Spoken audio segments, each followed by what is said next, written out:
In every language, Allah, He sent a prophet to speak to them. So if Allah, He sent a prophet in every language, and Muslims approve that, this means India alone should have tons of thousands of prophets. Same in Africa. Same all over the world. And if we count how many languages, the languages in this earth, we will see there are hundreds of thousands of languages. And when the Quran says, we send a prophet to every nation with their own language, it is mean the Quran saying to us that, you know what? All languages, Allah, He sent the prophets speaking them. And this is not true. Because 123,999 is not enough to cover all the languages around the world. It's true that we knew there is some languages, like they are the major, they are all over the world. But this doesn't mean that this is all the languages. And this is a proof to us again that your prophet, when he say that every nation has a prophet speaking in their own language, and this is a proof for people who are asking, maybe they are wondering what I'm talking about. This is Surah 14, verse number 4. We sent not a messenger except to teach in the language to his own people. Do you see it, guys? To teach in the language of his own people. So if we go to any tribe in Africa, it means there is a prophet from them who came to them. There's small tribes, even in Amazon. You know the Amazon they have millions of tribes. Many they were not, even eating a human being not long time ago. Even until now, some of them still do. They have no idea. Nobody knows who they are even, because they are in the jungles. They are not settled. So those people are included because the Quran is saying to everyone, to every nation, speaking in their own languages. So this is your prophet exaggerating, saying lies, saying Allah, He sent to every nation a prophet to speak the language of that nation. And you know what? Before I give you the mic, Mr. Naliakbar, if you look with me about this verse in here, you will see that every prophet, he came to teach his own people in his own language. This is mean the Quran is wrong when he said that Muhammad is the messenger of all nations. Why? Because he came to teach his people by his language, not other people. You got my point? Your mic.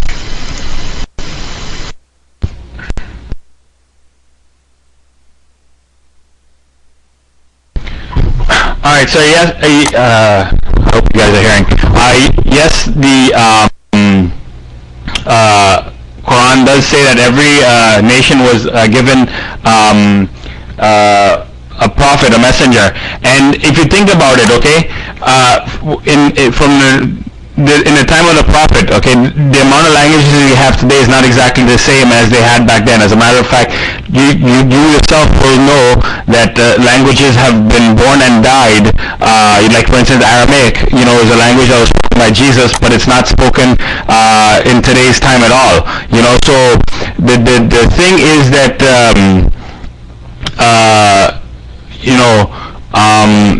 every nation did get a prophet, okay? Now, does that necessarily mean that when the prophet came to them it was written down? No, it does not. I mean, there are only 4 books that are written in the Quran that are, books that were revealed. It's the Torah, the Zabur, the Injil, and the Quran. Okay, those are the only books that were written down.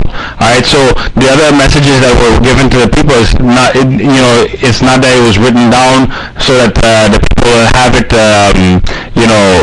for the future. Okay, so the other prophets came and gave messages. Like, for instance, we believe that Lot alayhi salam was indeed a prophet of God. There's no written record, no books associated with him, but he's a prophet of God. Okay, Noah alayhi salam was also a prophet of God. You don't see any books that is written, by Noah or in his time for his people. Okay, so the point that I'm pointing out to you is that prophets did go to every nation. Okay, and therefore, there is what someone says that they speak Aramaic. That's interesting.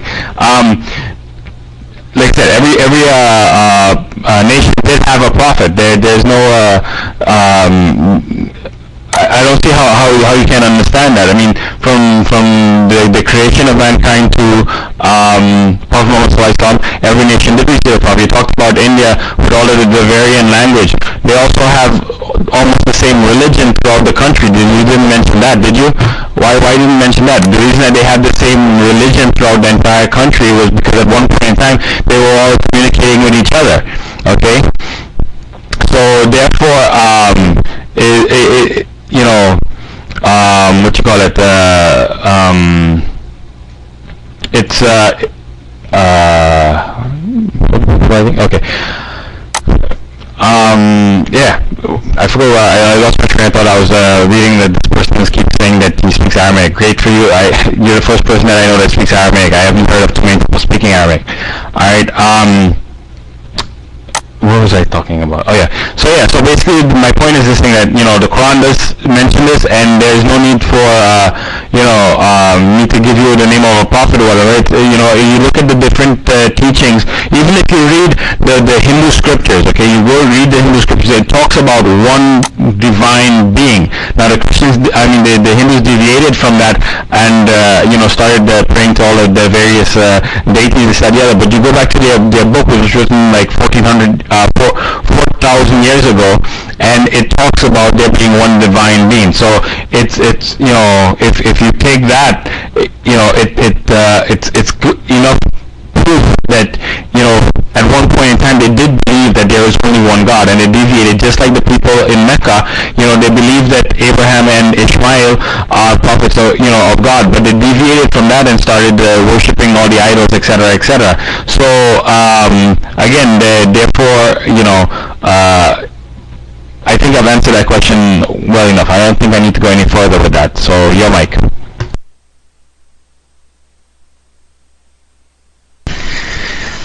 First, you said the Aramaic is dead language. You are absolutely dead wrong. There's tons of millions who speak Aramaic. And maybe this is why you are a Muslim, Naliakbar, because if you know, you will never be a Muslim. This is the prayer that's been taught by Jesus Christ as it is in Aramaic. Listen carefully.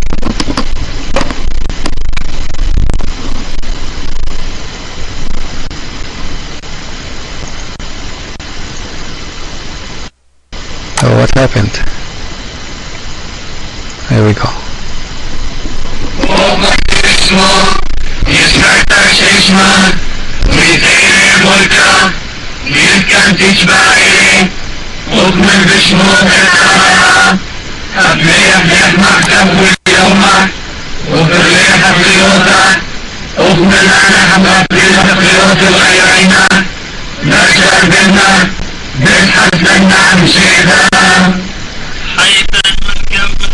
See, this is, I can't, those people, they are living today, and you know what, the half of this room who they are from the Middle East, they speak Aramaic. You will be surprised. If you want me to invite anyone, and even me, if you want me to speak Aramaic to you, I will be happy. And you know what, let me teach you some Aramaic. You yourself, you speak Aramaic, but you don't know. Don't you know that the word Amin is in Aramaic? Don't you know? You Muslims, you hijack it from my book. And you know what? As long as we are talking about hijacking teaching from our book,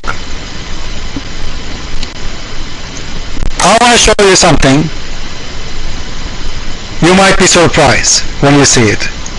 To show you that Surah Quran has been stolen even from our Bible. And you have no book. As long as we would go there, I wasn't planning to go there, but you know what, I have no problem because I'm always ready. This is Surah from the Quran. Open the Surah. Read for me, please. Tell me what the Surah is saying in there.